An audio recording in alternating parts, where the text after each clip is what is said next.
దేశంలో ఒక అల్లకల్లోలం సృష్టించే తీర్పు ఇప్పుడు సుప్రీంకోర్టు ఇచ్చినటువంటి తీర్పు.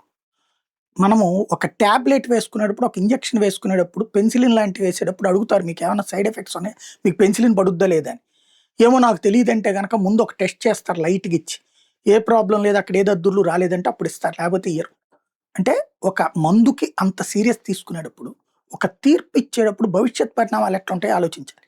దేశంలో ఏం జరుగుతోంది? కేంద్ర ప్రభుత్వానికి వ్యతిరేకంగా కొన్ని రాష్ట్ర ప్రభుత్వాలు ఉంటాయి. వాళ్ళు అక్కడ అవినీతికి పాల్పడ్డా వాళ్ళ జోలికి రాకూడదు. టోటల్ దర్యాప్తు సంస్థలు వాళ్ళ చేతిలో ఉంటాయి. పోలీసు, ఏసీబీ అని. అక్కడ అవినీతి జరుగుతున్నా వాళ్ళేం పట్టించుకోరు. ఇట్లాంటి వాటి మీద కేంద్రం ఈడీనో, సీబీఐ విచారణ చేస్తది. తన దగ్గరకు వచ్చినటువంటి ఫిర్యాదుల ఆధారంగా. లేదా ఆర్థిక ఇష్యూస్ ఆధారంగా. ఈడీనో, సీబీఐ ఎళ్లి అక్కడ విచారణ చేపడుతది. అలాంటి వాళ్ళని ఇప్పుడు తంతున్నారు. వాళ్ళ మీద దొంగ కేసులు పెడుతున్నది మమతా బెనర్జీనా, స్టాలినా, లేకపోతే గనక పినరయి విజయనా ఇట్లాంటోళ్ళు. బంగారం స్మగ్లింగ్ అప్పుడు పినరయి విజయన్ చేశాడు. తన మంత్రి అవినీతి అప్పుడు స్టాలిన్ చేశాడు. మొన్న అరాచకాలు చేసినటువంటి మమతా బెనర్జీ చేసింది. అప్పుడు చివరికి ఆ అధికారులు వెళ్ళి even Aam Aadmi party government చేసుకొచ్చింది పంజాబ్‌లో గాని, ఢిల్లీలో గాని.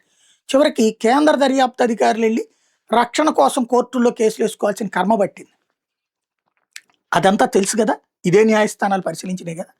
ఇప్పుడు కేంద్ర ప్రభుత్వ ఉద్యోగులు విచారించే అధికారం రాష్ట్ర ప్రభుత్వాలకు కూడా ఉంది అని చెప్తోంది అవినీతి మీద. ఇప్పుడు రైల్వే శాఖలో ఒక వ్యక్తి అవినీతి చేశాడు. రాష్ట్ర దర్యాప్తు సంస్థ ఎట్లా కనిపెడుతుంది? ఎట్లా తెలుసుద్ది? ఎట్లా తేల్చుద్ది? లేదు, ఇన్కమ్ ట్యాక్స్ ఆఫీస్‌లో ఒక ఆయన అవినీతికి పాల్పడ్డారు. రాష్ట్ర ప్రభుత్వం ఎట్లా దర్యాప్తు చేస్తుంది? ఎలా విచారిస్తుంది? కేంద్ర సంస్థలకు సంబంధించిన ఉద్యోగులు ఏదైనా తప్పు చేస్తే కస్టమ్సో, ఈడీనో, సీబీఐ ఇట్లాంటి వాళ్ళు తప్పు చేస్తే సీబీఐ విచారించొచ్చు. సెంట్రల్ విజిలెన్స్ కమిషన్ ఉంది, దాన్ని చూసుకుంటది. అలాగే ఆ శాఖల్లో ఉంటాయి. ఇప్పుడు కేంద్ర ప్రభుత్వ ఉద్యోగులను రాష్ట్రాలు విచారించొచ్చంటే దుర్వినియోగం చేసేది మన దేశంలోనే.